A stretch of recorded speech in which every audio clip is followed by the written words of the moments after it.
श्री गणपति श्री गुरु नमो कवीश कपीस सब संतों के चरण में नवाया हूँ शीश।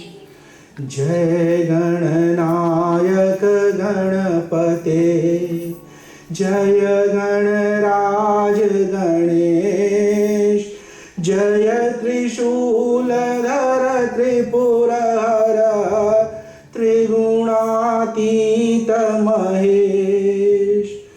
जय गुरुवर जय ईष्टवर सीतावर हृदयेश।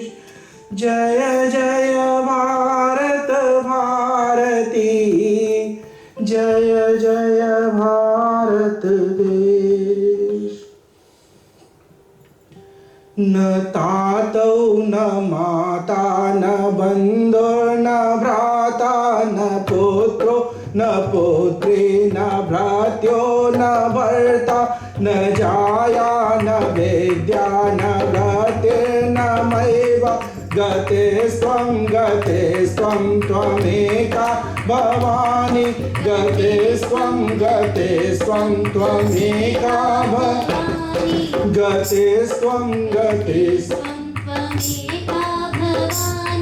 भवाब्धाव पारे महादुःखवीरो पापात् प्रकामी प्रलोभे प्रमत्त कुसंसार पाशब्दसाहं सदाहं गते स्वं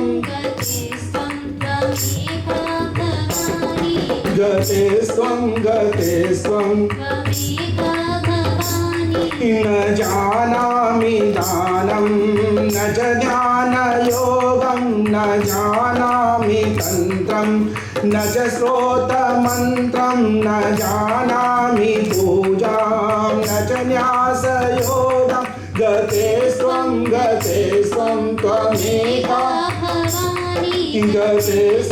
गते स्वं न जानामि पुण्यं न जानामि तीर्थं न जानामि मुक्ति लयं वा कदाचित् न जानामि भक्तिं व्रतं वापि मार्गं गते स्वं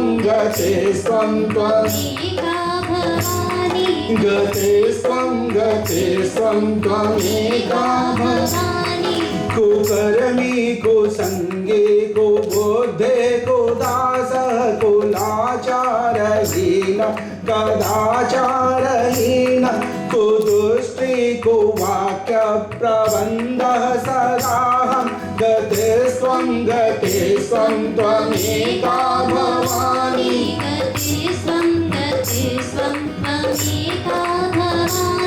प्रजेशं रमेशं महेशं सुरेशं दिनेशं निशीतेश्वरं वा कदाचित् न जानामि चान्यत् सदाहं शरण्ये गते स्वं त्वमेका भवानी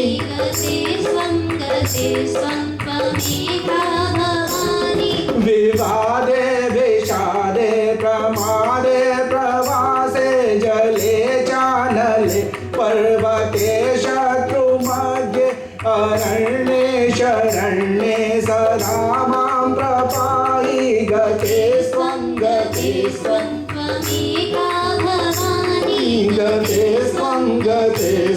त्वमेका भवानी। अनाथो दरिद्रो जरारोगयुक्तो महाक्षीणदीन सदा जाड्यवस्त्र विपत्तौ प्रविष्टे प्रणष्टः सदाहं गते स्वं त्वमेका गते स्वं त्वमेका भवानी गते स्वं त्वमेका भवानी। बोलिए दुर्गा भवानी की जय। सियावर रामचंद्र भगवान की जय। पवन सुत हनुमान भगवान की जय, श्री नवदुर्गा माता की जय, श्री कालरात्रि माता की जय। ओम नमः पार्वती पतये, हर हर महादेव। जय माता दी। जय माता दी। हाँ, आज माँ कालरात्रि का दिवस है आज, जैसा कि ब्रह्मा जी ने बताया। अब ब्रह्मा जी ने जब कहा तो वो तो ब्रह्म वाक्य हो जाता है, ब्रह्म वाक्य कहा जाता है। तो आज तो 7वें दिन, आप अपनी गिनती पे आप अपने टॉयफल ना करें कभी। जो आप लिख देंगे वही गिनती बन जाएगी। ब्रह्मा का तो जब षष्ठी बना दी वही षष्ठी बन गई। तो आज 7वीं रात है। 7वीं रात्रि जो है माँ कालरात्रि की रात है। कालरात्रि, पहली बात जो आती है कि काली। आप देखिए माँ का रूप देखिए, उधर काली है, समझ में आता है। रंग जो है ब्लैक कलर का है। रात्रि, माँ की रात्रि, ये सिंपल साधारण अर्थ में कहा जाए तो ऐसे कहा जा सकता है। लेकिन थोड़ा सा गहरे में जाए, काल का अर्थ जो होता है वो मृत्यु होती है। काल जो होती है मृत्यु होती है। काल जो है किसी का नाश करने, जैसे महाकाल, महाकाल का है तो ऐसे देवी को महाकाली कहा जाता था। काल जो है यहाँ समय से है, मृत्यु से है, संसार के चक्र से है। और रात्रि जो है, रात्रि अंधकार का प्रतीक है, और अंधकार जो है अज्ञानता का भी प्रतीक है। तो ये जो माता जो है ये हमारा नाश नहीं कर रही है, ठीक है। हमारे लिए ये अभयंकरी है, हमें अभय देने वाली है। हमें जो हमारे डर हैं उनसे हमें मुक्ति देने वाली है। और ये किसका हरण करने वाली है, किसका नाश करने वाली है, किसकी मृत्यु इनसे आने वाली है? अज्ञानता की, मूर्खता की। जो आपके अंदर अज्ञान जो है, जो आपके अंदर कह सकते हैं जो हम नहीं जानते हैं, उन सब का हरण करने वाली माँ है। तो माँ का रूप बड़ा भयंकर दिखाई देता है। इनको इसलिए माँ को भयंकरी भी कहा जाता है। भयंकरी भी कहा जाता है। भयंकरी किसके लिए? अज्ञानता के लिए, दुष्टों के लिए, राक्षसों के लिए ये भयंकरी है, और हमारे लिए अभयंकरी है। इनको शुभता प्रदान करने वाला कहा जाता है। इसलिए माँ का एक नाम शुभंकरी भी है। भयंकरी, अभयंकरी, शुभंकरी। बोलिए शुभंकरी माता की जय। अब माता का रूप देखिए, कैसा विचित्र रूप है। कई बार हमें लगता है कि कैसा अलग सा रूप दिखता है माँ का, लेकिन इस रूप की बड़ी विशेषता है। और एक कारण है क्यों माँ इस रूप में आती है, कि क्या कारण है इस रूप में आने का, क्या उनके सब सिंबल्स का क्या मतलब है, क्या हम उनको समझ सकते हैं। देखिए, पूजा का एक अर्थ है कि पूजा में आप भगवान से कनेक्ट हों, और दूसरा उनके आचरण को समझ सकें, जीवन में समझ सकें कि हम ये कथा क्यों करते हैं, क्या इस कथा का पर्पस है, क्या हम इससे क्या चाहते हैं, क्या फल प्राप्ति इससे होती है, और हमें कैसे आचरण करना चाहिए। आप सभी देवी भक्तजनों का जो आज 7वीं रात्रि में यहाँ मंदिर में आए, सबका बहुत बहुत धन्यवाद, बहुत बहुत सबका स्वागत है यहाँ। और सभी मातृशक्ति का, सभी माताओं को, बहनों को, बेटियों को, जिनके अंदर पराम्बा की शक्ति है, पराम्बा का रूप है, उन सभी माताओं को, बहनों को और बेटियों को शुभ सभी को प्रणाम है मेरा। ये जो माँ की कथा चल रही है, कई दिनों से यहाँ कथा चल रही है, आज 7वीं रात्रि है, इसमें अलग अलग रूपों की चर्चा होती है। तो अलग अलग रूपों की चर्चा में इसमें क्या क्या विचित्रता है, क्या बदलाव आता है, ये सभी जो हैं ये सब शक्तियाँ हैं, ये सब शक्तियाँ हैं, शक्ति की आराधना है। आज आप देखें, अगर दुनिया में बहुत सारे जो लड़ाई झंझट हैं, वो सभी किसके हैं? शक्ति के हैं, एनर्जी के हैं, सब एनर्जी से रिलेटेड है। तो ये कैसे कथा शुरू होती है? कल सुबह यहाँ पर दुर्गा सप्तशती का पाठ होगा। दुर्गा सप्तशती का पाठ कल सुबह 9 बजे यहाँ शुरू होगा। हम हर बार यहाँ दुर्गा सप्तशती का पाठ करते हैं। सप्तशती का मतलब होता है 7 और 100, 700 श्लोक। जब हम टोटल करीब पढ़ते हैं, करीब 1000 श्लोक के आसपास का पाठ होता है। हम हमेशा कहते हैं हम पाठ करते हैं, पढ़ते नहीं, पाठ करते हैं, बार बार पढ़ते हैं, समझने की कोशिश करते हैं कि क्या इस बार समझ पाए, कुछ थोड़ा सा बिंद, कुछ थोड़ा सा बिंद, कुछ माँ की इस बार थोड़ी सी कृपा हो और हम कुछ थोड़ा सा समझ पाए। कल जब कथा शुरू होगी तो कथा में एक आता है, बड़ा बढ़िया सुंदर परिदर्शन में आता है कथा में, कि माँ अंबिका जो है पार्वती से उत्पन्न हुई है। माँ अंबिका जो है बहुत ही सुंदर दिव्य रूप है उनका, बहुत ही अच्छी लग रही हैं। वो आराम से एक हिमालय की तराई में पर्वत के किनारे एक नदी, साफ सुथरी नदी बह रही है, वहाँ माता जो है चल रही हैं, वहाँ घूम रही हैं। माँ अंबिका जो है बहुत ही कोमल स्वभाव लगता है, बहुत ही मृदुल लगती हैं, बहुत सौम्य लगती हैं, ऐसी माँ वहाँ टहल रही हैं। और धरती पे उस समय शुंभ और निशुंभ का शासन चल रहा होता है। और शुंभ और निशुंभ ये क्या है? शुंभ और निशुंभ जो है राक्षस हैं, दैत्य हैं। हम सब जानते हैं माता इनका वध करेगी। अब माता जब इनका वध करने के लिए चलेंगी, माता जब इनका वध करने के लिए चलेंगी तो कैसे, क्यों इनका वध किया जाना जरूरी है, क्यों है ये शुंभ निशुंभ जो है इनका पूरा शासन चल रहा है। अब जब इनका शासन चल रहा है तो आप इसको थोड़ी देर के लिए, अब देखिए कथा को दोनों परिप्रेक्ष्य में समझेंगे हम।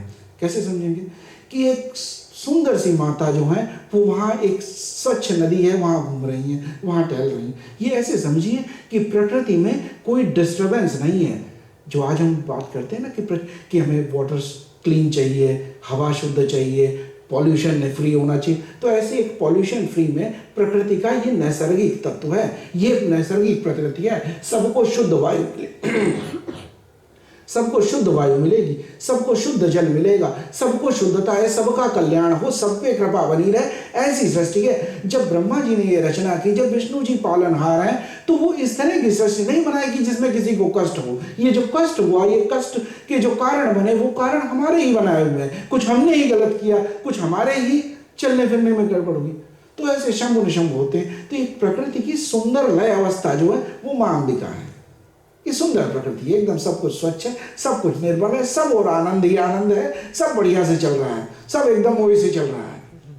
हाँ? और माँ भी मोही से है, वहां पे भी चल रही है। लेकिन समस्या तो आएगी, कैसे? शुंभ निशुंभ का शासन आ गया। शुंभ निशुंभ जो है, शुंभ निशुंभ को आप ऐसा समझिए कि ये कोई दैत्य राक्षस जैसा बताया जाता है। भाई इनके सिंह हैं, चार हाथ पैर हैं, जो इनकी निशानी है दैत्य राक्षस, जो हम कैसे समझा जाए? भाई कहा जाए कि दैत्य राक्षस जो हम देखते हैं, सुनते हैं, समझते हैं कि सींग लगे हुए हैं, पर आजकल तो कोई ऐसा सींग वाला आदमी मिलता नहीं है। तो क्या राक्षसों का बिल्कुल खत्म हो गया? जब खत्म ही हो गए तो हमें इनकी कथा क्यों सुने? राक्षस भी मायावी होते हैं, राक्षस मायावी होते हैं, बदलते रहते हैं, स्वभाव बदलता रहता है, चित्त बदलता रहता है। और आप देखिए कि ये सब राक्षस ऐसा नहीं है कि दुनिया में ही विचर रहे हैं, दुनिया में हमारे आसपास भी हमें दिखाई देते हैं और अपने अंदर भी दिखाई देते हैं। कि शुंभ निशुंभ जो हैं, जिनका पूरा शासन चल रहा है, ये क्या है? ये एक तरह से लोभ है, लालच है। ये लोभ और लालच का शासन चल रहा है, ग्रीडीनेस का शासन चल रहा है, ग्रीडी है। अगर हम सबको सबकी जरूरत इतनी हो कि हम बस इतना, मुझे दिन भर में 4 लीटर पानी पीने के लिए चाहिए, आधा किलो अन्न चाहिए खाने के लिए, ये चीजें बेसिक चाहिए, अगर मैं इतने में संतुष्ट हो जाऊं, इतना ही करूं, अगर सब ऐसा करने लगे तो समझिए कि कहीं कुछ दिक्कत रही नहीं जाएगी। सब संतुष्ट हैं सब, लेकिन संग्रह, जब ग्रीडीनेस आ गई कि मैं ही सब कुछ ले लूं, मैं ही सब कुछ इकट्ठा कर लूं, मैं ही धरती में से खोद के सारे हीरे निकाल लूं, सारे डायमंड्स मेरे पास ही आ जाएं, सारा गोल्ड मेरे पास आ जाए, सारा सिल्वर मेरे पास आ जाए, सब कुछ जो हो यहाँ धरती पे जो है वो सब मेरा ही हो जाए, ये ग्रीडीनेस है, ये ग्रीडीनेस। तो आज आप नहीं देखते क्या शुंभ निशुंभ का शासन आज नहीं है?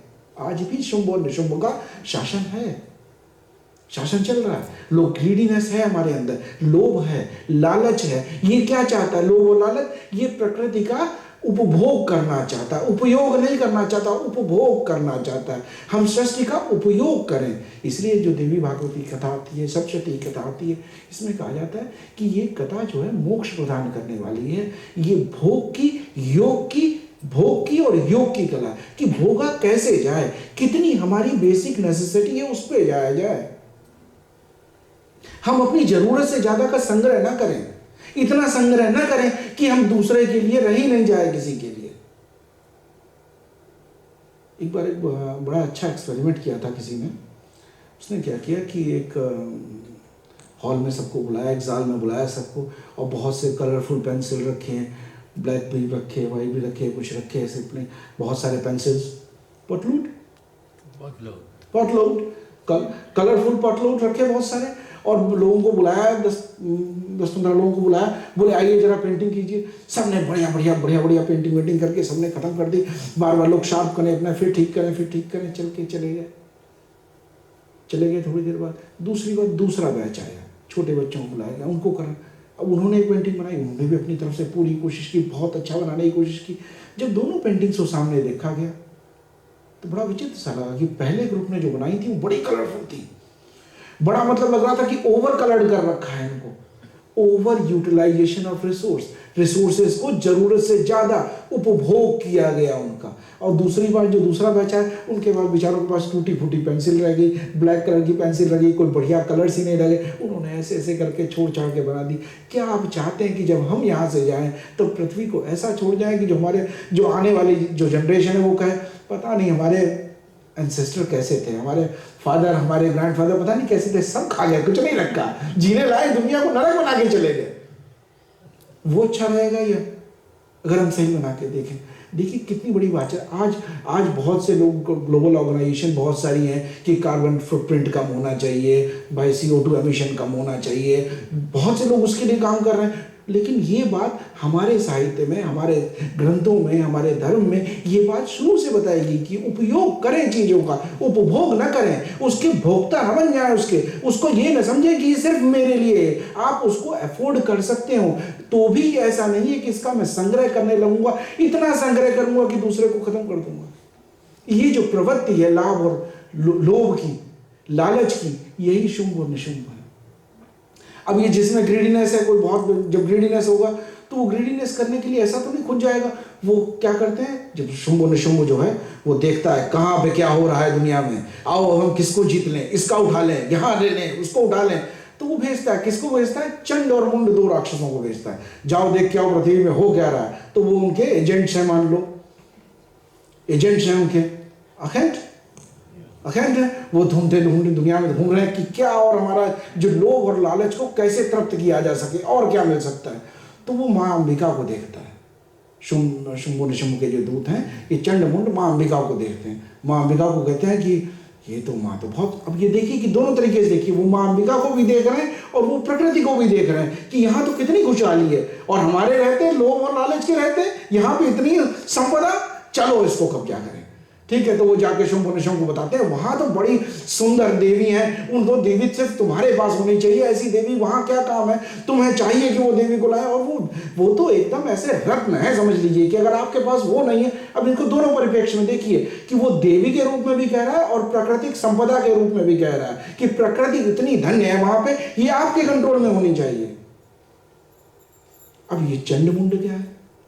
चंडमुंड जो है ये क्या हो सकते हैं? लोभ और लालच कैसे होगा? जब लोभ और लालच होगा तो आदमी कहेगा चोरी कर लेते हैं, ये चोर है।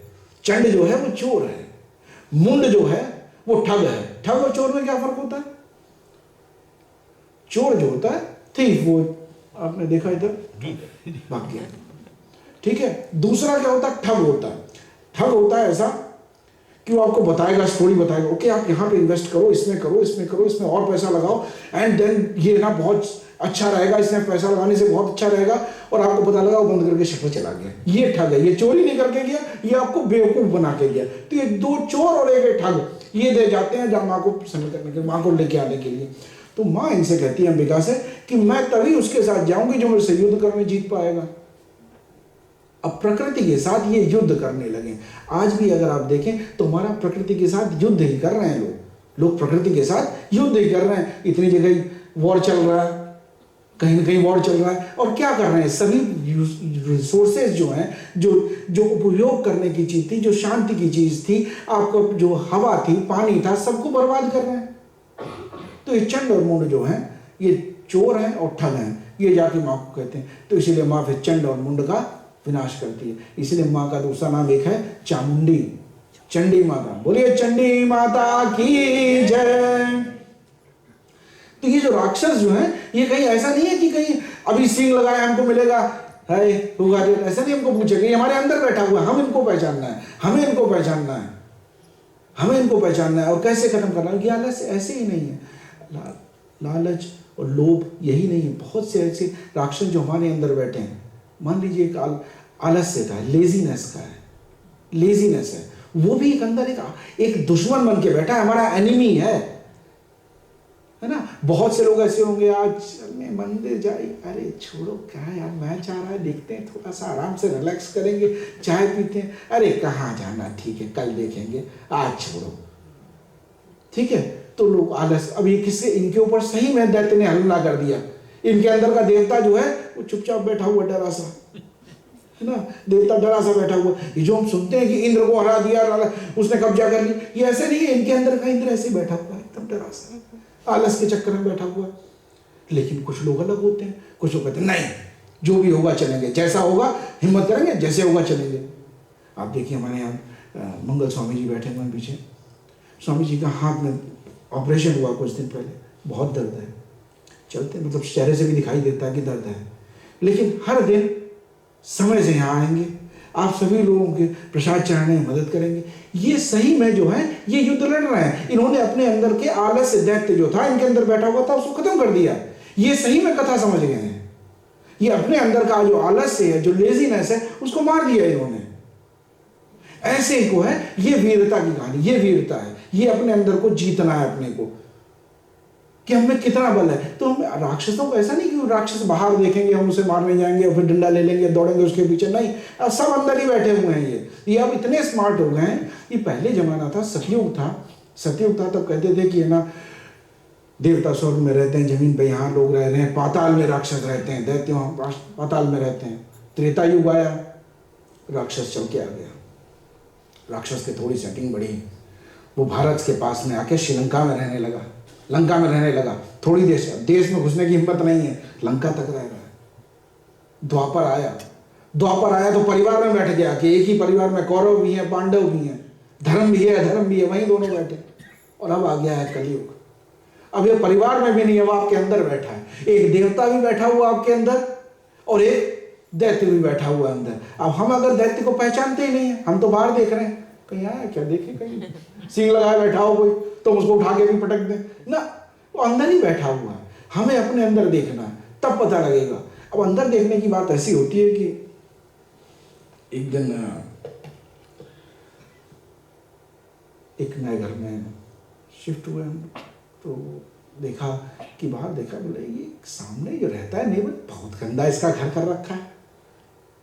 पत्नी ने देखा कि बोला तो बहुत गंदा घर कर रखा है, कैसे लोग होते हैं, साफ भी नहीं करते हैं। चाय पीने बैठते, खिड़की के बाहर जस्ट दिखाई देता उनका घर, खिड़की से चाय पीने बैठते, सामने दिखता, फिर तो उसे अरे आज भी नहीं साफ किया, फिर वीकेंड निकल गया, फिर कितना गंदा, बहुत ऐसे बहुत दिन निकल गए, 2 वीक निकल गए, 3 वीक निकल गए, 3 वीक तक रोज आप उसको बहुत गुस्सा, जैसे अरे मैं यहाँ चाय पीने बैठी हूँ, मैं देख के इसको है ना लगता है कितना गंदा घर बना रखा है, बहुत गुस्सा होने लगे। 3-4 हफ्ते निकल गए। 4 हफ्ते बाद एक दिन देखा घर, बोले बिल्कुल साफ, अरे तो बिल्कुल साफ कर दिया, क्या तुमने, उसने अपने हस्बैंड से पूछा क्या तुमने कुछ कहा क्या, बोले नहीं कहा कुछ नहीं। बोले फिर कैसे, बोले कुछ नहीं, आज मैं थोड़ा जल्दी उठ गया था। बोले फिर जल्दी उठ गया, फिर क्या किया, बोले कुछ नहीं करा, बाहर निकला अपना शीशा साफ कर दिया। देखिए तकलीफ कहाँ होती है और हम ढूंढते किसको रहते हैं। तो क्या हमने अपना शीशा साफ किया है? हो सकता है दुनिया इससे ज्यादा कलरफुल लगती हो, बढ़िया लगती हो, सुंदर लगती हो, लेकिन धूल जो है, इस पर गालिब ने भी एक लिखा था, बहुत बढ़िया शेर लिखा था, कहते हैं कि जिंदगी भर यही गलती करता रहा मैं, धूल चेहरे पे थी आईना साफ करता रहा, शीशा साफ करते रहे। तो कहीं ऐसा तो नहीं हम दुनिया को सोच रहे हैं अरे दुनिया बड़ी खराब है, बहुत बेकार है, दुनिया में बहुत अच्छे लोग नहीं है, बड़ा बिल्कुल बहुत जीना मुश्किल। पर देखो क्या हमने कहीं अपना शीशा तो नहीं गंदा, हमारा ही शीशा गंदा हो, हमारा ही चश्मा गंदा हो, हमारे ही ग्लासेस थोड़े से साफ करके। आप देखिए जो ग्लासेस लगाते हैं, जो पुराने लगाने वाले होते हैं उनको देखने में कभी दिक्कत नहीं होती। अब जैसे हम जैसों को भी थोड़ा नया आया है तो हम लगाने में भी हमें दिक्कत होती है, और जो पुराने लगाने होते हैं वो थोड़ी देर में अपना एनालिसिस उनकी एकदम वो रहता है कि उन्हें, हमारा क्या होता है थोड़ी देर लगाते हैं तो थोड़ी देर बाद उस पर गंदा हो गया तो हमें आइडिया नहीं रहता है कि उसका इसको साफ करना भी कोई जरूरी काम है, ठीक है, एक्सपीरियंस नहीं, तजुर्बा नहीं है। और जो लोग पुराने होते हैं उनका मतलब एक रेगुलर रूटीन रहता है, थोड़ी देर बाद उससे क्या रहता है, उन्हें दुनिया साफ सुथरी दिखती है, पर्पस सॉल्व होता दिखता है। तो ये जो तरीका है कि हम अपने अंदर के राक्षस को समझ पाएं, अपनी सफाई कर पाएं। अब अपनी सफाई कैसे होती है, जैसे नवरात्रि शुरू हुई तो सबने घर की सफाइयाँ की, अच्छे से भाई माँ आने वाली है, सबने स्वागत की तैयारी की, हमने यहाँ मंदिर में भी सेवा डाक था, सभी लोग आए, सबने साफ सुथरा बनाया, कितना अच्छा लगा। लेकिन एक साफ सुथरा जो बाहर का है, फिजिकल है, चलो भाई ठीक है, मंदिर में आना, नहा धो के एकदम बढ़िया से लोग बाल बाल सेट, मेरे मैं नहीं करता, लेकिन जिनके हैं अपने करते हैं, वो लोग बाल बाल सेट भी करते हैं, तो करके अपने आके एकदम अच्छे से होते हैं, ये शरीर की शुद्धता हुई। लेकिन एक तीसरी लेवल की शुद्धता है कि मन की शुद्धता, मन से हम कितना शुद्ध हैं, मन हमारा कितने अच्छे विचारों को लेने के लिए तैयार है या बुरे विचारों को लेने के लिए तैयार है। अब देखिए कि कल आपने घर बहुत बढ़िया साफ किया हो, कल आज सुबह ज़रा डाक था, सुबह अच्छे वीकेंड में लग रहा था कि अच्छा नहीं होगा, बहुत बढ़िया वेदर नहीं रहेगा, एकदम से धूप खिल गई, तो आपने सोचा चलो कोई बात नहीं, मैं अपना घर जो टाउन है एकदम साफ कर देता हूँ, बड़ा अच्छे से साफ किया आपने, सब मुँह से किया। अब बताओ कोई आदमी आपका जो ब्यूरमैन है कचरा उठाए और फेंक दे, या जो गमनते ही गाड़ी आती है वो कचरा आपके घर पे डाल दे, कैसा लगेगा आपको? आप डालने देंगे? आप डालने देंगे? कोई भी डालने देगा? जो हमने साफ सफाई की तो हम डालने देंगे किसी को? नहीं डालने देंगे। उसके लिए हम बहुत अलर्ट हैं, हमने मेहनत की। लेकिन आप सोचिए इसके अंदर कितने लोग खोपड़ी में कचरा डाल चले जाते हैं, कितने लोग अंदर कचरा डाल के चले जाते हैं। आप देखिए सोशल मीडिया पे हम देख रहे हैं, बहुत से नेटवर्क कनेक्टेड है, कोई इस पे देख रहा है, क्या क्या हमें देख रहे हैं, कैसे हमारी संगति, कैसे लोगों से हमारा मिलना जुलना। इसीलिए कहा गया कि सत्संग जो है, सत्संग करना चाहिए, अच्छे लोगों से मिले। सुंदरकांड में एक जगह आता है कि ऐसा हट करी हूँ पहचानी, कि अच्छा आदमी हो, अगर थोड़ा टेढ़े टेढ़े भी देख रहा है ना तो उसको नहीं एक बार में हाई करके सुनता है, ऊंचा सुनता है, तो जोर से चिल्ला के बोलो, अरे भैया आपसे ही कह रहे हैं, अरे आ जाओ दादा थोड़ी बात कर लेंगे। 2 बार बोलो, 3 बार बोलो, कभी तो मानेगा। आज नहीं मानेगा कल सुनेगा, बोल दे कि नहीं यार आज टाइम नहीं है, कोई बात नहीं कल ट्राई कर ले। लेकिन क्या हम ट्राई करते हैं ना? नहीं हो पाता। तो ये जो मन के अंदर जो कचरा डालने वाले हैं उनसे हमारा कोई विरोधी नहीं है, जिसकी मर्जी है जो चाहे डाल दे अंदर, जो चल रहा है चैनल देख रहे हैं, आनंद आनंद, हमें पता ही नहीं लग रहा है हमारे मन के अंदर गंदगी कर रहा है। तो अंदर कैसे रोका जाए इसको? इसके भी कई प्रकार हो सकते हैं कि अंदर मन में आने, मान लीजिए कोई व्यक्ति आपके पास आता है, एक आदमी आया बोला तुम जानीला हम तुम्हें कुछ बात बताइए अभी, वो उसके बारे में सुना तुमने? अब समझ लो कि इतनी जोर से आया, इतनी खुशी से आया, तो क्या लेके आया होगा, अंदाजा लग ही जाता है हमको।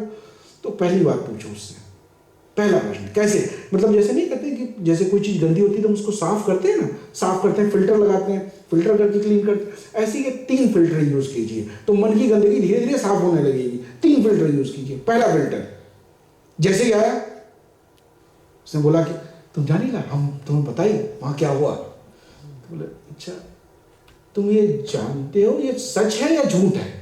सबसे पहला फिल्टर, सच है या झूठ है? अब वो कहा नहीं हम जान नहीं, हम सुना देख कर जानते नहीं, मतलब यार सच नहीं है, सच बात नहीं है, तो झूठ बताने के लिए मेरे पास चले जाते। झूठ है तो तुरंत साफ मना कर दो, भाई झूठ में मैं इंटरेस्टेड नहीं हूँ, इसमें इंफॉर्मेशन में कोई दमी नहीं है, उसमें क्यों सुन के क्यों अपना अंदर गंदगी इकट्ठा करूँ। पहला फिल्टर कि झूठ है या सच है, तुम जानते हो सही से? अगर कहे हाँ मैं बिल्कुल मैं सच्चे जानता हूँ, तो कहा चलो ठीक, तुम पहले फिल्टर से पास हो गए। अब सच भी नहीं है, झूठ बात कह रहा है, वो सुना है, समझा है, देखा है, क्या देखा है, कुछ नहीं, कुछ बता रहा है, तो पहले फिल्टर पे उसको आउट कर दिया, जानते हो सच कि नहीं? जब वो कहा हाँ भाई हाँ सच तो है, जानता हूँ मैं बिल्कुल अच्छे से जानता हूँ। अच्छा अच्छी बात है बुरी बात है? तो बुरी बात, बोले फिर मेरा क्या लेना देना यार, जाओ यार तुम अपने काम से जाओ, ठीक है। अच्छी बात है, अच्छा अच्छी बात बता रहे हो, अच्छा अच्छी बात तुम सोच रहे, वो सोच रहे हैं अच्छी बात है, तो तीसरा फिल्टर, अब यहाँ तीसरा फिल्टर लगाइए। तीसरा फिल्टर है मेरे काम की है या आपके काम की है, आपको बता के आनंद आएगा या मुझे सुन के आनंद आएगा? इससे तो आप देखिए 3 फिल्टरों में वो बात फिल्टर हो जाएगी, आपके पास है ना जो बोलेगी 0.1% बात भी शायद ना पहुंचे, मन की गंदगी कंट्रोल हो गई, मन की गंदगी कंट्रोल हो गई। तो ये जो मन के अंदर जो गंदगी जा रही है, मन के अंदर किसी को अपना जो मन है, दिमाग है, ब्रेन है, इसको खुला मत छोड़िए, इसको खुला मत छोड़िए कि हर आदमी जो आए इसमें कचरा डाल के चला जाए ना। इसके लिए कंट्रोल रखिए, थोड़ा कंट्रोल रखिए। और ऐसा भी नहीं कि अगर चल रही है तो कई बार ये जो आपके जो आंखें हैं, कान है, नाक है, मुंह है, जीभ है, ये सब गेट है अंदर जाने के लिए। ये सब नहीं, एक्चुअली मैं सोच रहा था कि डच में इसको आंख कहते हैं, ऐसा तो नहीं है ना?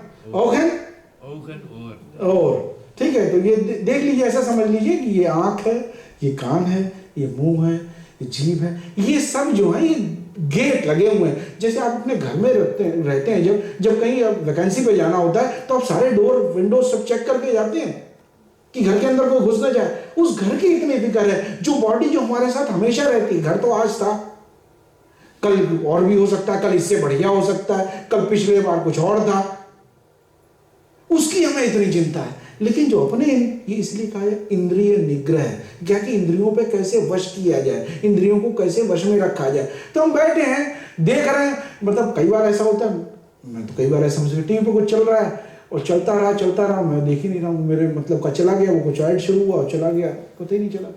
तो ये भी होता है, आंखें खुली हैं लेकिन देखना ही नहीं है।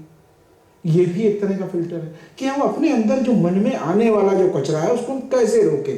तो 3 फिल्टर हमेशा ध्यान रखें। जब भी कोई बात आए तो सोचें सच है या झूठ है, पहला फिल्टर।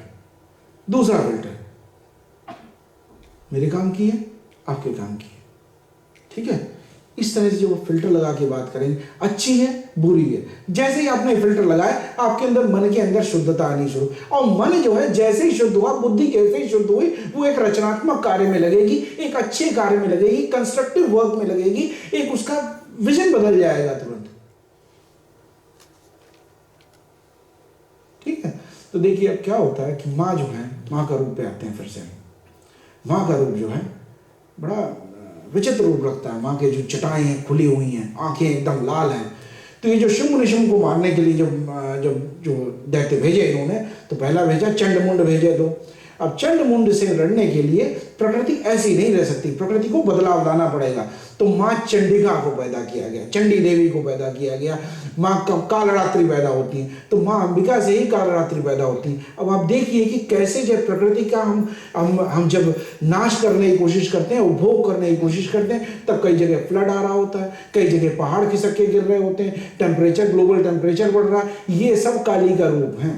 ये काली माँ का जो रूप है वो शुद्धता लाने के लिए है। जैसे जब माँ जब आएगी, जब रक्त बीज का वध करेगी, महिषासुर को मर्दन करेगी, चंडमुंड का विनाश करेंगी, धूम्रलोचन को मारेंगी, चंडमुंड निशुंभ सबका जब मर्दन कर देंगी, तब ये सबका जब राज खत्म हो गया, तब फिर साफ जल बहने लगेगा, फिर माँ अंबिका के रूप में आ जाएंगी।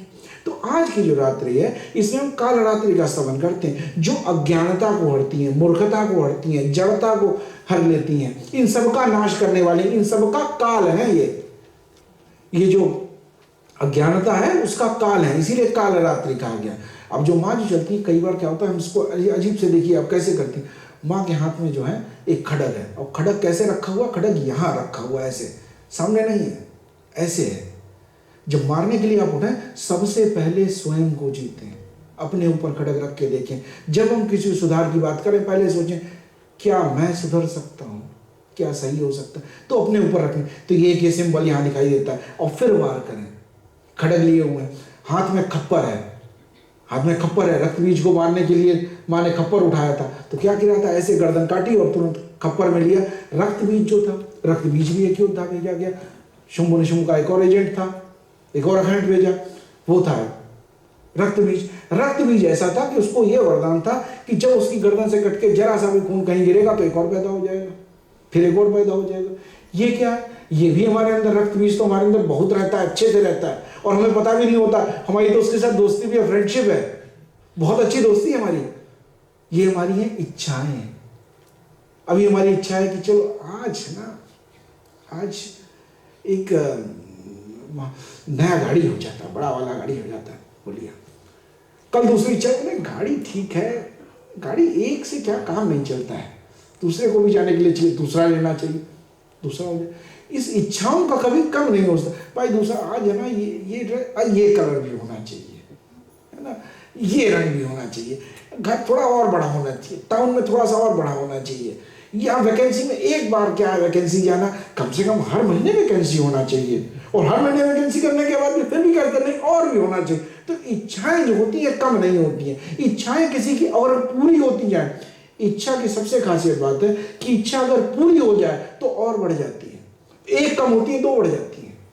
चलो भगवान बहुत अच्छा हुआ, ये तो काम हो गया भगवान, और भगवान थोड़ा सा ये भी करवा दे, वेस्ट लिस्ट फिर साथ में तैयार, वेस्ट लिस्ट कमी नहीं हो रही हमारी।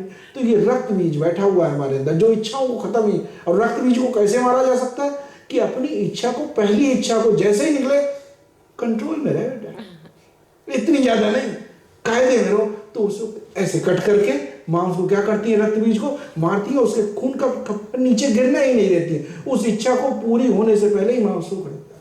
इसको समझिए, तो ये रक्त बीज है, इसको माँ मारती। तो हाथ में खप्पर है, तो अपनी रिसोर्सेस को समझें, अपनी क्षमता को समझें, अपनी कैपेसिटी को जाने, इसलिए वो खप्पर ये दिखाई देता है, ठीक है। और हाथ में एक मुंड लटका हुआ है, देखिए माँ के हाथ में एक मुंड लटका हुआ है। वो मुंड इसलिए लटका हुआ है, और मुंड ऐसा लटका हुआ कि ऐसे समझिए कि बिल्कुल एकदम ताजी कटी हुई मुंडी है और खून टपक रहा है, ऐसी कटी हुई है। वो क्या दिखाती है कि अभी अभी जो गलत किया हुआ, जो मेरे अंदर दैत्य थे उनको अभी अभी मारा है। और ये अभिमान का भी प्रतीक है कि अभिमान का ऐसे मर्दन किया जाए, काट के उसको देखें आप कि हाँ मैंने आज ये जीत लिया।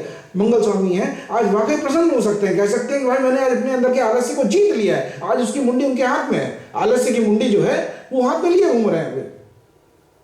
उन्होंने अपने अंदर जो दर्द था, जो पेन था, उसको एकदम मुंडी पकड़ ली ऐसे, उसकी ये हाथ में लटका हुआ है। फिर क्या लेती माँ, क्या लेके चलती माँ की सवारी? क्या है माँ की सवारी? है गधा, डंकी। कोई भी माँ मतलब गधे पे नहीं जाती, ये माँ गधे पे चलती है। गधा क्या है? गधा के सबसे पहले हमारे अंदर विचार क्या आता है? गधा का मतलब दम, बिल्कुल पागल आदमी। तो माँ गधे पे क्यों सवार है? माँ जो गधा जो है, गधे की इतनी समस्या नहीं है। लोग कई जगह कहते हैं यार गधे की तरह काम कर रहे हैं, एकदम गधे की तरह काम। गधे की तरह, गधा देखा जाए तो सबसे मेहनती जानवर है। पता नहीं किसने उसको इतना मूर्ख बता दिया, लेकिन मूर्खता उसकी कुछ और है। गधा जो है बहुत ही मेहनती आदमी है, बहुत जरूरत से ज्यादा मेहनत करता है, लगा ही रहता है एकदम काम करने में। लोग उसको कहते हैं भाई देख तो धोबी का गधा है, दिन भर काम करता रहता है, दिन भर ढोता रहता है सामान, दिन भर चलता रहता है, कभी कंप्लेंट नहीं करता। लेकिन गधा के क्या सबसे बड़ी समस्या? गधा इग्नोरेंट होता है। उसके ऊपर डंडा ही हो जाओ ना तो भी हिलेगा नहीं, अगर उसकी मर्जी नहीं है तो इग्नोरेंस होती है। इग्नोरेंस लापरवाही, इग्नोरेंस इग्नोरेंस, किसी के लिए हम इग्नोर कर देते हैं इसको, कि हम चिंता नहीं करते। मान लीजिए एक समय की पाबंदी, हमें एक समय पे यहाँ आना है और हम पहुंच जाए, इग्नोर कर दें हम उसको। इग्नोरेंस जो होती है कि हम चीजों को बहुत अच्छे से न लें, उसके लिए हम सीरियसनेस में अपने अंदर लाएं। तो अज्ञानता जो जैसे बताइए, माँ अज्ञानता का जो है हनन करती है, अज्ञानता को खत्म करती है, अज्ञानता का काल है। इसी तरह जो गधा जो है इग्नोरेंस का प्रतीक है। इग्नोरेंस को कैसे कंट्रोल में है, जो अपने अंदर आलस है, जो किसी चीज को इग्नोर करने की, उसको उसके लिए सीरियस न होने की जो इच्छा है, उसको कैसे वश में लिया जाए, ये गधा ये डिनोट करता है। इसके बाद माँ का एक हाथ है अभय मुद्रा में, अभय मुद्रा में। तो ये इसीलिए माँ का नाम अभयंकरी है। अभयंकरी क्यों? क्योंकि ये अभय देने वाली हैं। जब आपको अज्ञानता से मुक्त कर देंगी, जो आदमी अज्ञानता से मुक्त हो गया, जिसकी मूर्खता अंदर की खत्म हो गई, वो अपनी आनंद में आ ही जाएगा, उसे आइडिया लग जाएगी क्या हो रहा है। और जो माँ जो है वो जीव उनकी निकली हुई है। अगर आपने कभी माँ की पूरी तस्वीर देखी हो तो नीचे कौन होता है पैरों के पास? पैरों के पास शंकर जी होते हैं, शिव जी होते हैं। और शिव जो है किसका प्रतीक है? शिव जो है ज्ञान का प्रतीक है। भगवान शिव जो है वो ज्ञान का प्रतीक है। शिव जो है ज्ञान है। जब ये हनन करने निकलती हैं तब ये गधा साथ में गधे पे सवार है, नर के मुंडों की माला पड़ी हुई है, मतलब एकदम नशंस हो जाती है। प्रकृति जब अपना रौद्र रूप ले लेती है, जब सोच लो कहीं पे फ्लड आता है, पहाड़ गिरते हैं, अर्थक्वेक आता है, सुनामी आ जाता है, तब आप देखते हैं कि प्रकृति जो जहाँ पे जो बहुत बढ़िया जहाँ लोग वैकेंसी मनाने जाते थे वो बढ़िया जगह थी, और वहाँ फ्लड अगर आ जाए हालत खराब हो जाती। लोग वहाँ देख के, अगर आप किसी जगह वैकेंसी के लिए गए और वहाँ देखा हो कि एकदम से बहुत तेज फ्लड आ गया है, कोई अर्थक्वेक आ गया, अगर आप उस जगह को देखें तो एकदम हिल जाएंगे, दोबारा आपकी शायद वहाँ वैकेंसी जाने की हिम्मत भी खत्म हो जाए। एक अंबिका थी जो आपने देखी थी, वो माँ अंबिका थी, और जो हो रहा है वहाँ वो है कालरात्रि का रूप है। जो कालरात्रि है, कालरात्रि जब ये संहार करती है, संहार का मतलब क्या है? इसको जब शुंभ निशुंभ को मारना, ये चंड मुंड को मारना, ये लालच, लोभ, डर, अज्ञानता, इन सबको जो मार रही है, इसके बाद क्या होगा, जैसे ही अगर अज्ञानता खत्म हो जाए, अगर सब लोग इतने इंटेलिजेंट हो जाए, बात ये समझ लें कि कार्बन फुटप्रिंट छोड़ना सही नहीं है, हम कोई भी एमिशन नहीं करेंगे, हम बिल्कुल कायदे से रहेंगे, जितनी हमें एनर्जी की रिक्वायरमेंट है हम उतने पे रहेंगे, तो हो सकता है इतनी कोई जरूरत ना पड़े, इतना रौद्र रूप प्रकृति न ले। आज आप देखें कि ग्लेशियर्स टूट रहे हैं क्योंकि ओवरऑल ग्लोबल टेम्परेचर इंक्रीज हो रहा है। लेकिन अब लोगों में थोड़ा सा ज्ञान जागृत होना शुरू हुआ कि नहीं, थोड़ा थोड़ा कम करना चाहिए। सब लोग कोपेनहेगन मीट होता है, यहाँ मीट होता है, वहाँ लोग जाते हैं, कहते हैं थोड़ा थोड़ा कम करें। ये ज्ञान है। ज्ञान के आते ही प्रकृति फिर शांत होने लगती। जैसे ही ज्ञान का अवतरण माँ के पास होता है, माँ उनको देख नहीं पाती, पहली बार उनके ऊपर पैर रख देती, और जब पैर दिख लेती तो जैसे नहीं किसी चीज के ऊपर हमने चाहते नहीं थे पैर पड़ गया तो एकदम, यही जो जीव निकली हुई है वो यही दिखाती है कि अज्ञानता को हरते हरते कई बार ज्ञान की बात भी आ जाती है, तो भी हम प्रिपेयर नहीं थे उसके लिए, माँ प्रिपेयर नहीं थी और उसके ऊपर पैर रख देती। तो ये माँ के रूप का वर्णन है।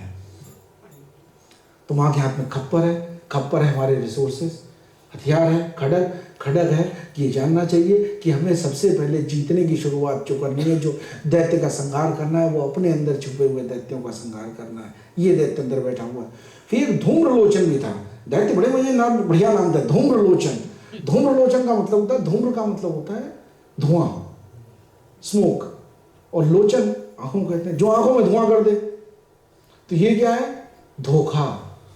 इसका नाम है धोखा, जो हमारे अंदर रहता है। देखे तो नहीं हम किसी के पास धूम्रलोचन तो नहीं भेजते अपना। ध्यान रखना कि हमारे अंदर का धूम्रलोचन है वो ऐसे डरा हुआ बैठा रहे चुपचाप, हमारा कोई काम नहीं है यहाँ पे, ऐसे बैठा रहे। देखे जैसे ही एक्टिव हुआ, हम किसी को ऐसा तो नहीं जाओ वहां पे तो अपने धूम्रलोचन को बोला जाओ, तो सोचो कि हमारे पास कितने शक्तिशाली लोग हैं। हम हमारे पास धूम्रलोचन भी बैठा हुआ है, शुंभ निशुंभ भी बैठा हुआ है। लेकिन ये हमें देखना है कि हमें किसको ताकत देनी है और किसको बढ़ावा देना है, किसको बढ़ाना है और किसको रोकना है। तो धूम्रलोचन हम सबके अंदर बैठा हुआ है। लेकिन जब धूम्रलोचन अपना छोड़ते हैं तब तो हमें ध्यान नहीं रहता, जब दूसरे का हमारे पास आता है तब हमने इतना ट्रस्ट किया और उसने हमारे साथ ऐसा धोखा किया, बड़ा दुख होता है। तो सोचिए कि ऐसा दुख दूसरे के पास भी जाता होगा। तो हमारा अगर हर आदमी अपने अपने धूम्रलोचन को पहचान जाए तो धूम्रलोचन बाहर घूमने क्यों निकले? धूम्रलोचन बाहर निकले क्यों? सब अपने अपने धूम्रलोचन को पकड़ के एकदम रस्सी से बांध के एकदम अंदर बैठा दें, बैठ नहीं पे चुपचाप, कहीं नहीं जाने का। सबका बैठा हो तो किसको धोखा मिलेगा? प्रकृति सही चलने लगी। तो माँ जो है ये धूम्रलोचन के मारने की बात कर रही है।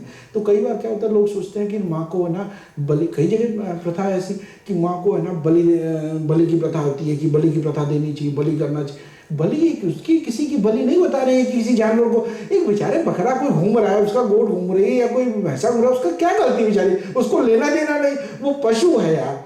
उस पशु को तुम लाया पकड़े काट दिया उसको, देखा माता को हमने बलि दे दी। माता बलि की बात नहीं कर रही, माता उसकी बात कर रही है जो अपने अंदर बैठा था। क्या तुमने उसको मार के टांग दिया? क्या तुम्हारा धूम्रलोचन मरा हुआ डरा हुआ सा बैठा है कि नहीं?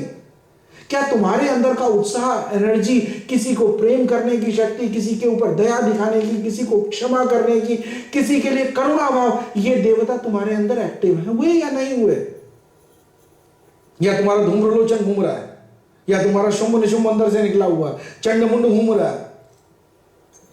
ये सब हमारे अंदर बैठे हुए, ये कहीं नहीं बाहर घूम रहे हैं, सब अंदर बैठे हुए। इनको देखें, पहचानें, बुलाए अपने पास, आओ जरा देखें। तुम्हें अपने आप जब थोड़ी देर बैठे तो देखें हमारा धूम्रलोचन आज क्या कर रहा है, आज हमारा चंडमुंड क्या कर रहे हैं अंदर हैं। उनको आनंद में ना रहने दें, आनंद में ना रहने दें। उनका आनंद में रहना ना हमारे लिए अच्छा है ना समाज के लिए अच्छा है।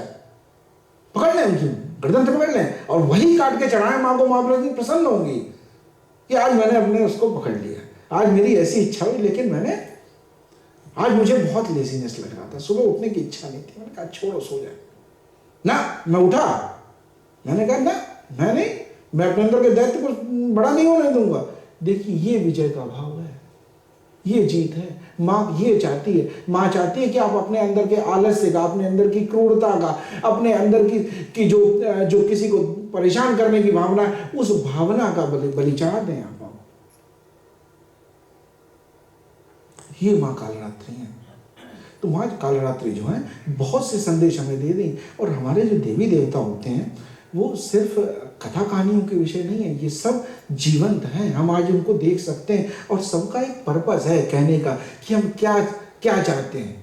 ठीक, इसीलिए कहा गया कि ना, इस कैसे कहते हैं, इसके लिए बड़े बढ़िया कुछ चीज़ें कही जाती हैं कि अगर परिवार में कोई आदमी एक गलत हो, जैसे हमने कहा ना कि हम फिल्टर लगा के बात करें, परिवार में कोई एक आदमी गलत हो तो गलत अगर दिख रहा है तो उसके लिए कहा गया एक बहुत बढ़िया बात है, कुलस्यार्थे तजेत एकम। अगर कुल की रक्षा के लिए उस गलत एक आदमी का उसका नाम छोड़ दीजिए आप उसको, कुलस्यार्थे तजेत एकम ग्रामस्यार्थे तजेत कुलम। अगर पूरे गांव का बड़ा एक फैमिली जो है वो रोज न्यूसेंस मचाए हुए उसने, रोज परेशान कर रखा, तो उस फैमिली को छोड़ दें उसको। फिर क्या किया गया कि ग्राम तजे जनपद स्यार्थे। अगर पूरे कंट्री की बात है, पूरे अपने प्रोविंसी की बात है, तो उस गांव में यहाँ छोड़ दें भाई, उस गांव को छोड़ दें।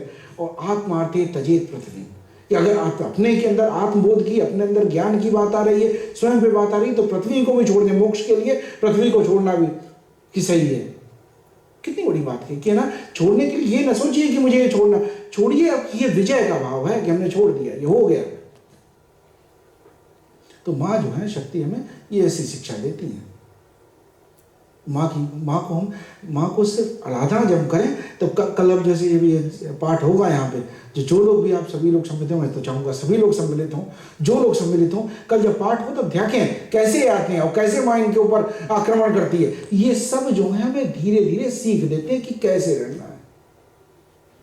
तो ये जो नवरात्रि का समय है, ये बहुत हाई एनर्जी का समय होता है, शक्ति का समय होता है। अपना जितना समय हो सके, यथासंभव हो सके, अपना पूजा पाठ में लगाएं, ध्यान में लगाएं, माँ की सेवा में लगाएं, माँ के कीर्तन में लगाएं, सत्संग में लगाएं। इस समय किए हुए चीजों का बहुत अच्छा इफेक्ट मिलता है।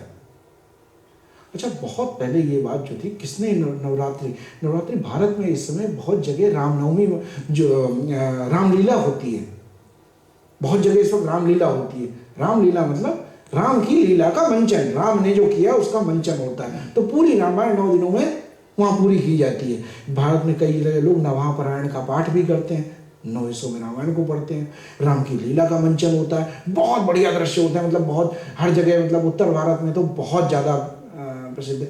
कल मैं न्यूज़ में पढ़ रहा था कि इस बार जो दिल्ली की एक फेमस है लवकुश रामलीला कमेटी, लवकुश रामलीला कमेटी या लाल किला राम कमेटी, कुछ दोनों काफ़ी फेमस हैं और बिल्कुल एकदम नज़दीक में ही लगती है।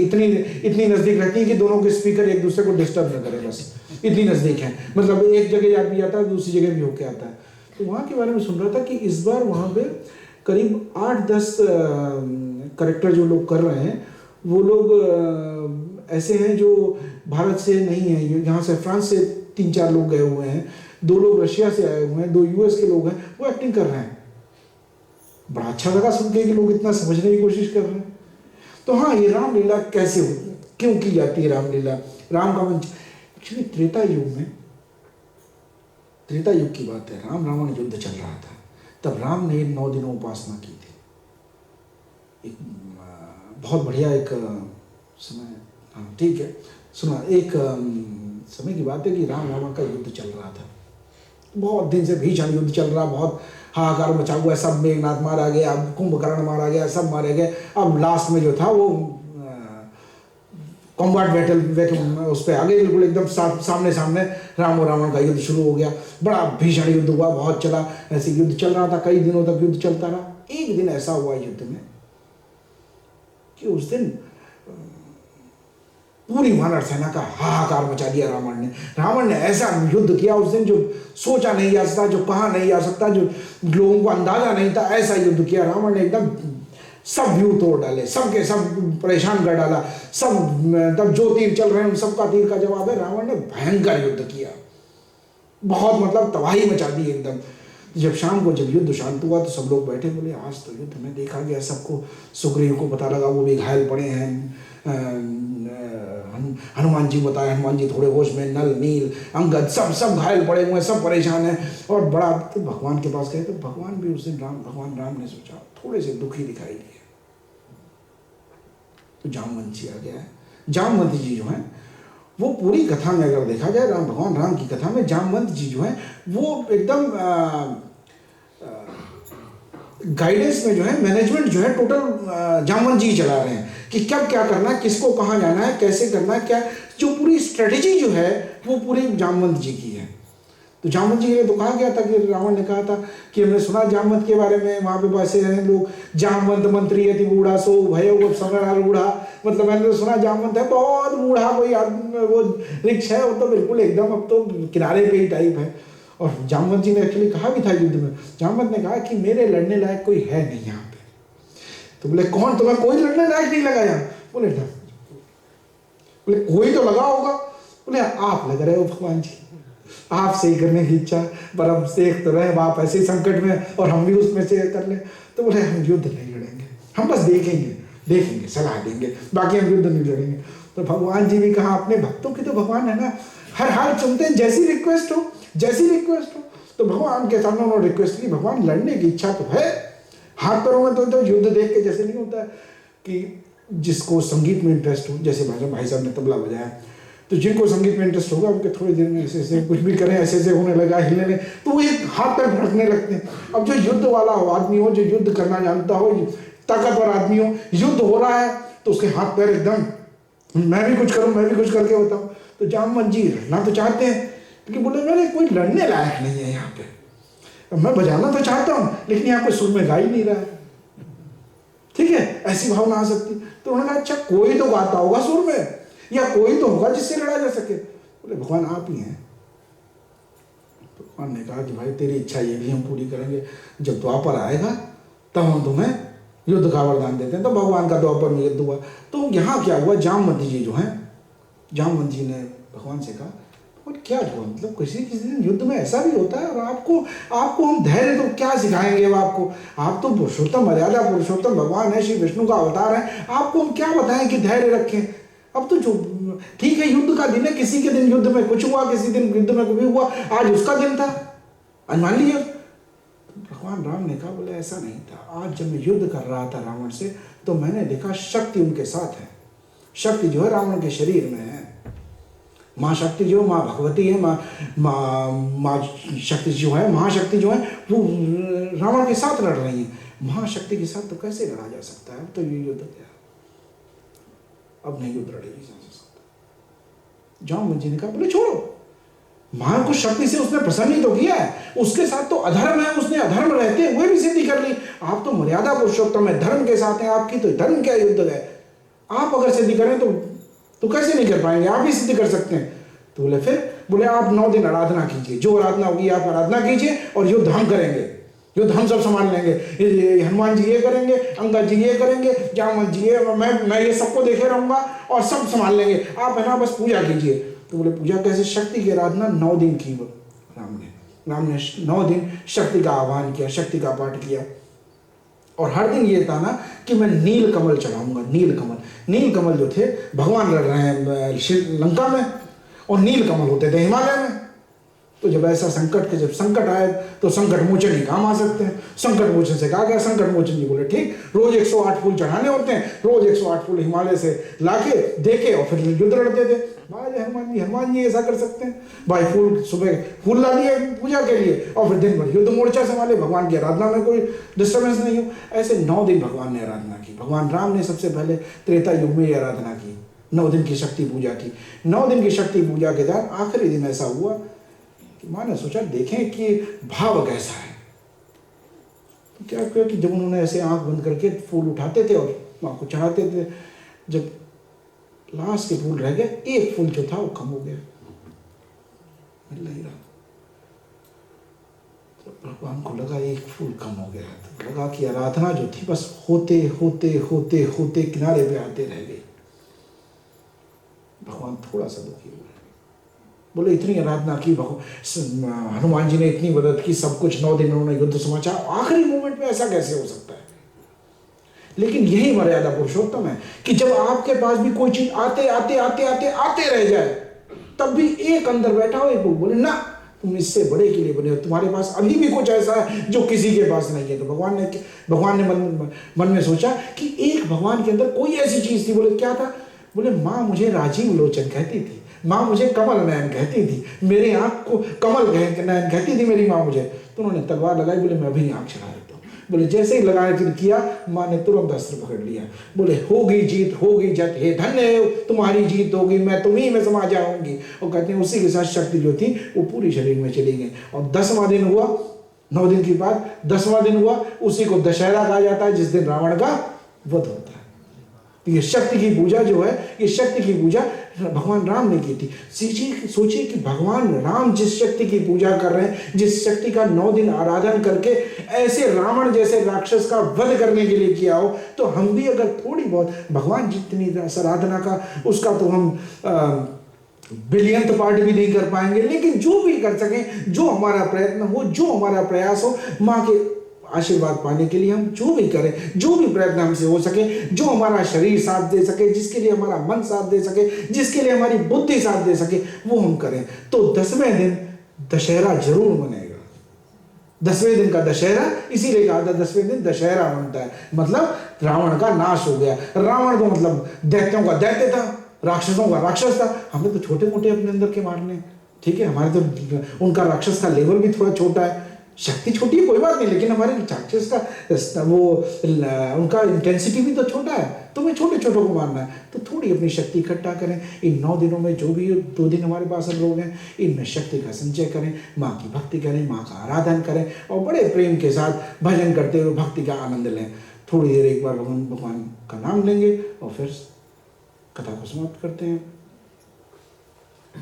जय माता दी, जय माता दी, जय माता दी, जय माता दी, सारे बोलो जय माता दी, आगे वाले जय माता दी, प्रेम से बोलो, जय माता दी, सबको बोलो, जय माता दी, आगे वाले जय माता दी, पीछे वाले, जय माता दी, इधर से बोलो, जय माता दी, उधर से बोलो, जय माता दी, जोर से बोलो, जय माता दी, जय माता दी, जय माता दी, जय माता दी, जय माता दी, सारे बोलो, जय माता दी, प्रेम से बोलो, जय माता दी, फिर से बोलो, जय माता दी, फिर से बोलो, जय माता दी, जोर से बोलो, जय माता दी, उधर से बोलो, जय माता दी, इधर से बोलो, जय माता दी, जय माता दी, जय माता दी, जय माता दी, जय माता दी, जय माता दी, जय माता दी, जय माता दी, जय माता दी, जय माता दी, जय माता दी। बोलिए शेरा वाली दा जयकारा, बोलिए श्री जगत जननी मां भगवानी की जय हो, श्री दुर्गा मैया की जय, श्यावर रामचंद्र भगवान की जय, पवन सुत हनुमान की जय। ओम नमः पार्वती पतये, हर हर महादेव। सभी को एक बार फिर से जय माता दी, जय श्री राम। आप सभी ने इतने शांत भाव से, इतने प्रेम से मेरी कथा को सुना, इसके लिए सभी का बहुत बहुत धन्यवाद। अंत में सभी के अंदर बैठे हुए उस परम पिता परमात्मा को, उस जगत जननी को प्रणाम करता हूँ। मेरा प्रणाम स्वीकार करें।